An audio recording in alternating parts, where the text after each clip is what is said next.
Hello and welcome to the prediction machine. I will be in this video outlining exactly how you yourself can predict your swing state, your local municipalities' voting intentions. All of these intricate kind of statistical models can be built on more or less very basic and almost publicly available information, demographic data.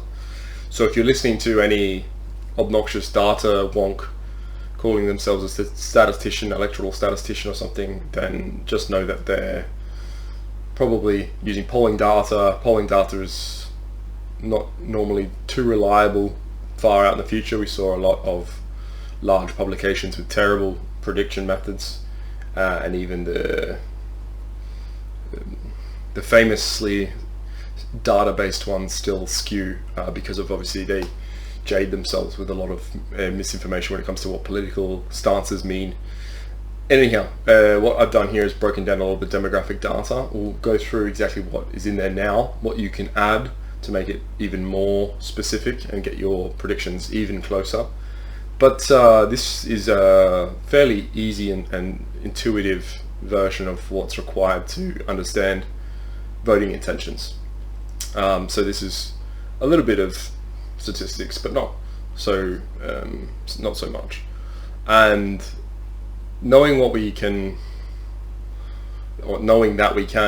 find this data means that almost every swing state is going to be a predictable one as long as you know what the candidates are or who the candidates are, because humans in general will vote along the lines of their political favorite is just a personal decision. There's no objectivity, and very, very loosely do they vote around policy more than they vote around ideological intentions.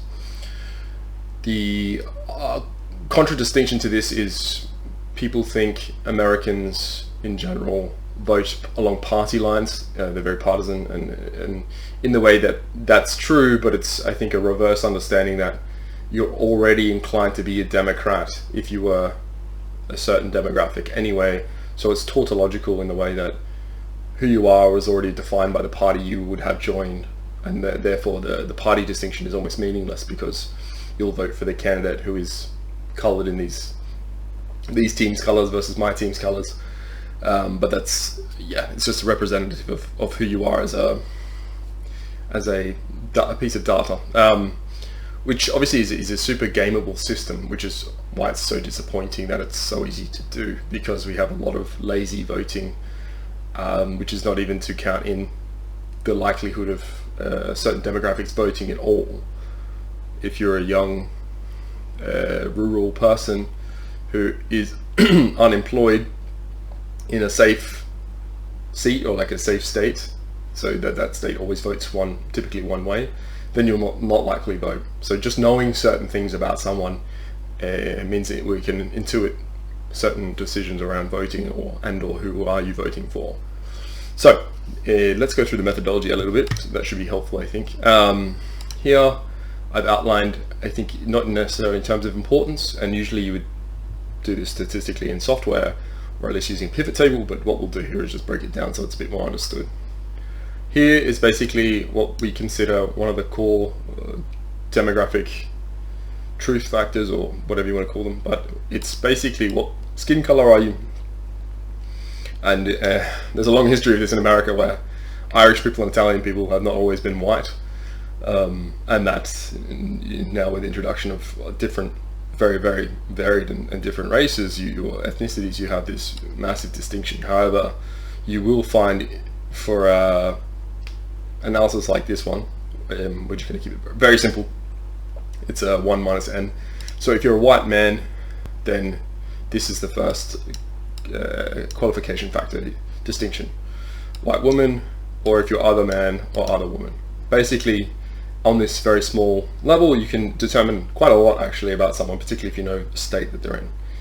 And then the one layer above, we have the age. So if you're between 18 and 40, 40 to 60, 65 plus.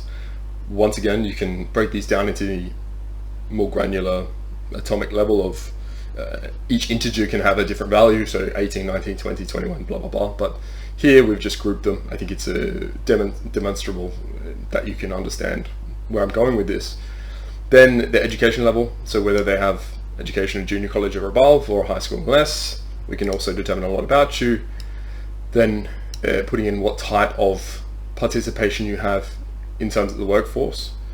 And so if you're a laborer, if you're a manager, or if you're unemployed. And this is as far as I got, just to demonstrate a very simple, basic, rudimentary method.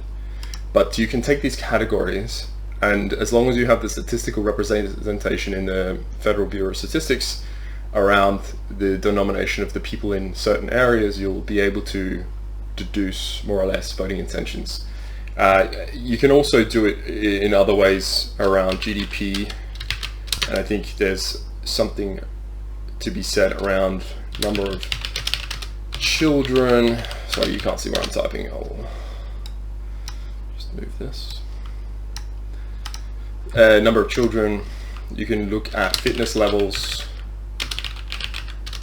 and there's still a bunch of stuff around privation and poverty levels, which we can also surmise out of different ways, because obviously GDP is potentially misleading. It's an average, and then but that's fine. We'll keep it high level for now, which is to say, let's experiment here around how we think, and then therefore go into the prediction methods.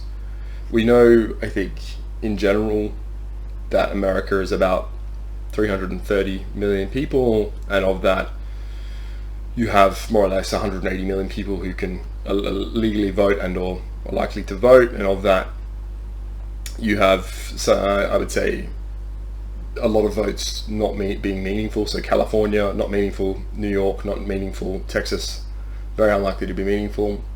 So there are a lot of states where it's meaningless to vote, which is not to say you shouldn't do it. You probably shouldn't. But if you feel like you want to participate in said system, then go for it. But in any case, what we are most intrigued to find out is the demographic breakdown of a swing state. So that could be Ohio, it could be Florida, it could be one of the Carolinas, I think it's North Carolina, etc. So a lot of those states can definitely go both ways depending on who the presumptive nominees are. Donald Trump, obviously, barring any other incidences, will likely be the Republican. We know he tests quite strongly with a certain voter base, which is how we can more or less, using our I would say algorithmically, but you would normally optimize the data set to reflect fringe candidates or for fringe voters for certain demographics around the candidates themselves and who they're trying to appeal to. I know, well, everyone knows, but the typical choice of a VP is to slightly expand your voter base with comfort around certain underlying features of that person. So really obviously to this was Obama ran with Biden in 2008. This is because if you put a woman like Hillary Clinton on the ticket, or you'd put a person of color on the ticket, then you would have what is more or less the double barrel diversity option, which Americans would not have voted for. They knew this, which is to say they tried to angle the diversity to a way that would capture as many liberal-leaning people, which we can once again define here as most likely either very educated management class, so a management class who is educated, usually between the ages of 18 and 60, and that includes both men and women, as also white and other.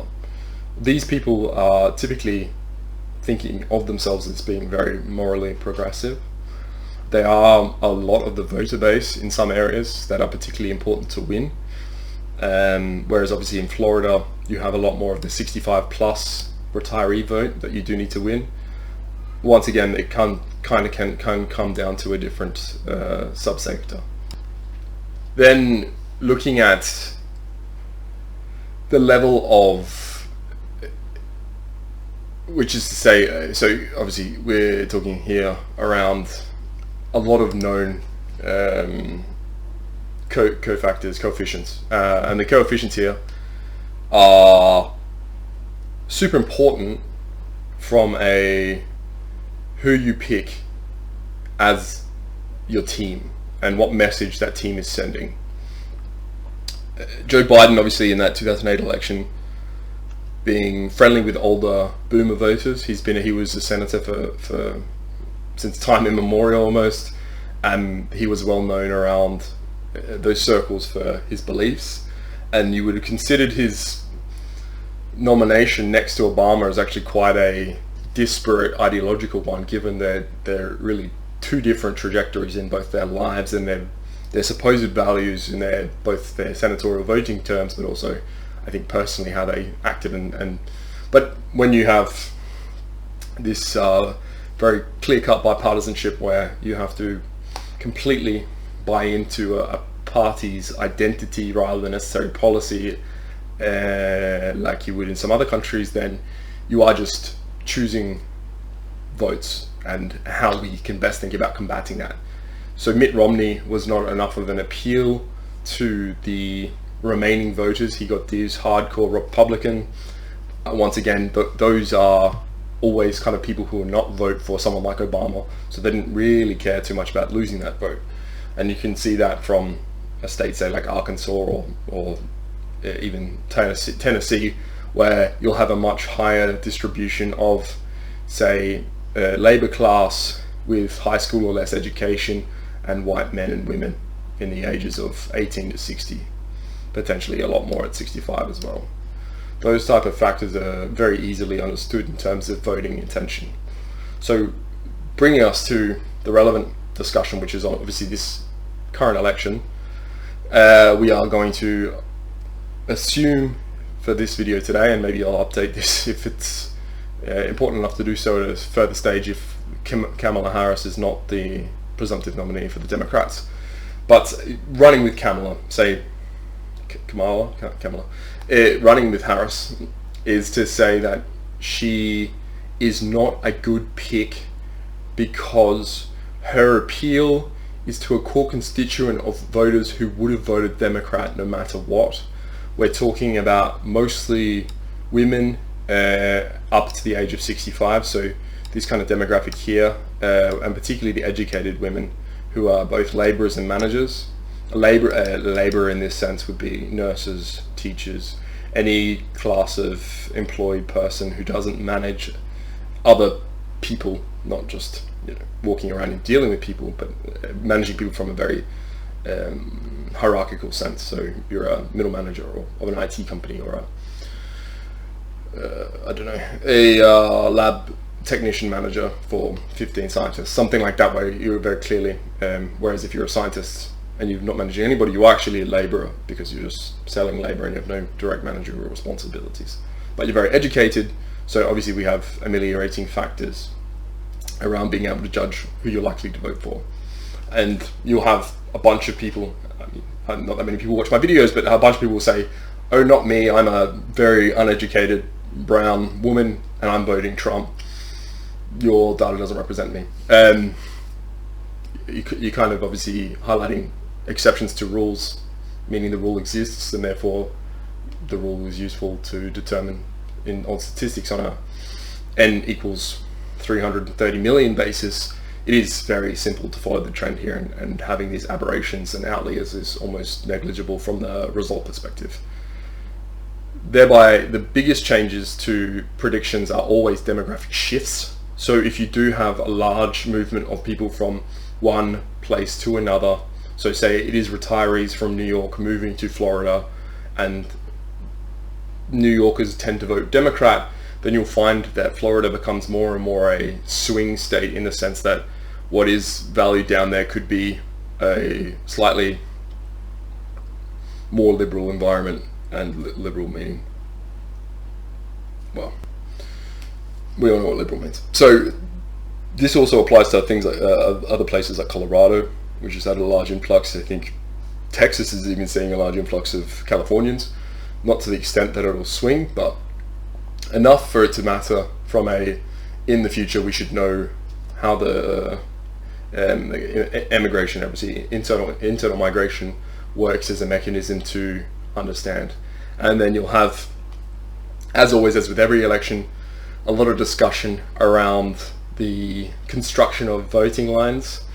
So it's very contentious in America to have this, oh, you can cut a certain city in a way that you get more votes than the population voting actually represents. And then you obviously have the electoral college system, whereby certain electoral colleges will have a cutoff and a limit of representation on and expectations on who they'll vote for. But in general, I think it's quite easy to see statistically who people will vote for from, as I said, a lot of their primary features and the demographic information. Thus, sorry, this is a double tangent, digressing, but we are saying that Kamala appeals to no one in particularly good from a we can win the next election standpoint. Having a lot of media and propaganda is not useful. So super PACs and all this money is basically a neutralization tactic than it is a winning tactic. You know your opponent will be running aggressive ads targeted at certain people in certain areas, so you're not really hoping to win new voters as much as you are to disarm them in those ways. So it's basically buying a nuclear weapon so that my my enemy who has a nuclear weapon won't shoot one at me because we both have one. You more or less enter a détente situation when you're almost, you're feeling as if you're spending money defensively rather than offensively. This was a little bit of a, we avoided that notion with the Donald Trump run in 2016 because the Republican Party was surely not ready for his popularity, particularly given he's a New Yorker billionaire with a very loose and liberal life, and the way that he was able to appeal to a much broader and clearly cut audience, rather than, I think, the Republican at that time bent was towards a split of conservative religious people and Tea Party enthusiasts, which were still very much two halves of the same block, whereas a Donald Trump vote could come from anywhere, but a less predictable from the old data set environment, and that was why he was able to beat Hillary, because her appeal was, well, she was unpopular because she was not very popular, but from a voting standpoint, she was unable to attract the necessary voters in those swing states because the New York woman angle is not a superior version of his messaging. So there was less identity for a voter in Ohio and in some of those other swing states, where they were able to say, yeah, for sure, I want Hillary Clinton to represent me because this shrewd, prudent Secretary of State and Senator is exactly who I want for my next leader, rather than a brash, braggadocio, blue-blooded American billionaire who was happy to pitch almost every idea in the hope that one or two of those things would stick with you, and you would then, and he obviously, with the catechism and the shibboleths of America, make America great again, and all these kind of America first iconography and symbology is quite a powerful image to kind of walk away from, to say, I don't remember much about the debates, I don't remember much about policy, which is by far and large how most voters interact with these events. So hearing the debate on stage, you'd say, yes, Trump won, and then someone would ask you what exactly how he won in a debate, and all you can kind of remember is this vague, nebulous idea that he was able to make fun of her, or he was able to shoot her down when she would make a certain quip, or if there was an idea which you don't necessarily thought was good, but you can't quite remember what it was. Anyway, it's just a very vague sensation of, I think he won, therefore he's the better candidate. And once again, this comes back to a very basic intuitive level, and that's why this sheet, and well, a very much more statistically refined sheet of these sort of demographic topics will predict the winner. which is once again a way of saying Kamala by herself would definitely not be able to win.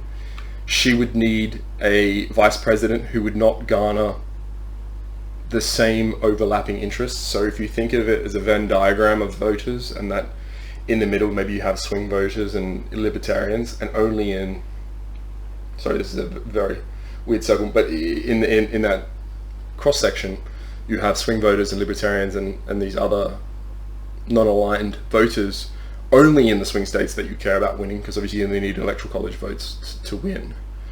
Then my suggestion to Kamala would be that she should drop out, because she's an unattractive politician to the broader American electorate.